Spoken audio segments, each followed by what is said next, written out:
Hello friends, Rehman গার্ডেন্সে আপনাদের প্রত্যেককে স্বাগতম। আশা করছি আপনারা প্রত্যেকে সুস্থ আছেন, ভালো আছেন। প্রত্যেকের সুস্থতা কামনা করে আজকে একটা নতুন ভিডিও শুরু করছি। এর আগে আমি আপনাদের এই বীজের পেয়ারা গাছটা শেয়ার করেছি।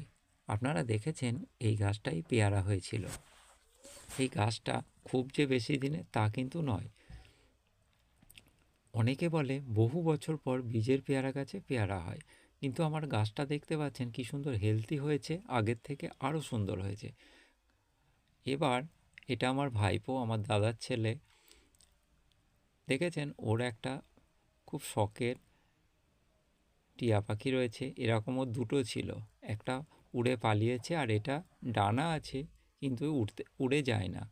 কারণ এই টিয়া পাখিগুলোকে আমার কাকিমা আর আমার দাদা সেরেল্যাক খাইয়ে বড় করেছে। এদের কিনে এনেছিল যখন, তখন খুব ছোট ছোট ছিল, গায়ে একটাও পালক ছিল না, কিছু ছিল না।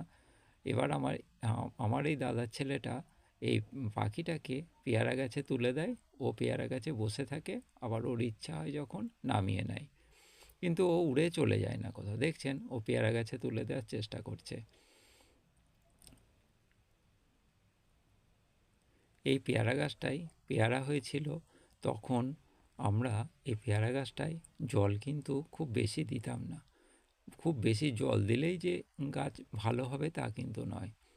আমার এই পেয়ারা গাছটায় এই পাতাগুলো কেটে দেওয়ার ফলে প্রত্যেকটা পাতার ডালের মাথায় নতুন কচি পাতা বার হয়েছে। এই শীতের সিজন চলে যাওয়ার পরে নতুন করে আবার সব ফুল আসা শুরু হয়ে যাবে।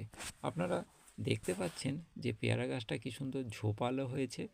আপনারাও ইচ্ছা করলে আপনাদের পেয়ারা গাছের প্রত্যেকটা পাতার মাথাগুলো কেটে দেবেন, আঙুল দিয়ে খুঁটে দেবেন।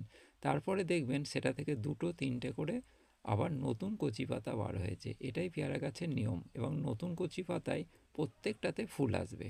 টিয়া পাখিটা দেখতে পাচ্ছেন আমার ভাইপো ছেড়ে দিয়ে চলে গেল, কিন্তু টিয়া পাখিটা বসে আছে। আপনারা মনে করতেই পারেন ওর ডানা কাটা আছে বা কিছু, কিন্তু কিছুই নয়, ওর ডানা কাটা নেই।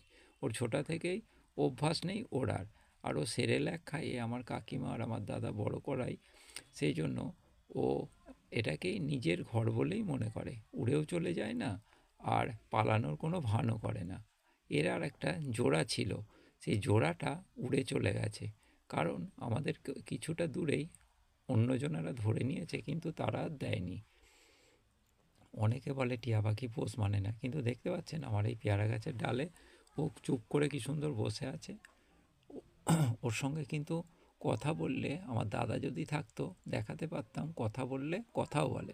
দেখতে পাচ্ছেন এটা আমাদের পাশের বাড়ির কাকিমা, ওনারই টিয়া পাখি। ইনিই সেরেল্যাক খাইয়ে বড় করেছে। আমি ওনাকে বললাম একটু কথা বলুন, তাই কাকিমা ওর সঙ্গে কথা বলছে। ওই দেখুন আর একটা কাকিমা সামনে দিয়ে যাচ্ছে। আমরা প্রত্যেকেই ওর ছোটোবেলার সঙ্গে দেখে ওকে বড় হতে দেখেছি, সেই জন্য আমরা জানি ও কোথাও উড়ে চলে যাবে না। ভিডিওটা আপনাদের যদি ভালো লাগে অবশ্যই সাবস্ক্রাইব করে পাশে থাকবেন। আমার কাকিমা এবার টিয়া পাখিটাকে স্নান করাবে, সেই জন্য নিয়ে যাচ্ছে। আজকে এটুকুই, নমস্কার।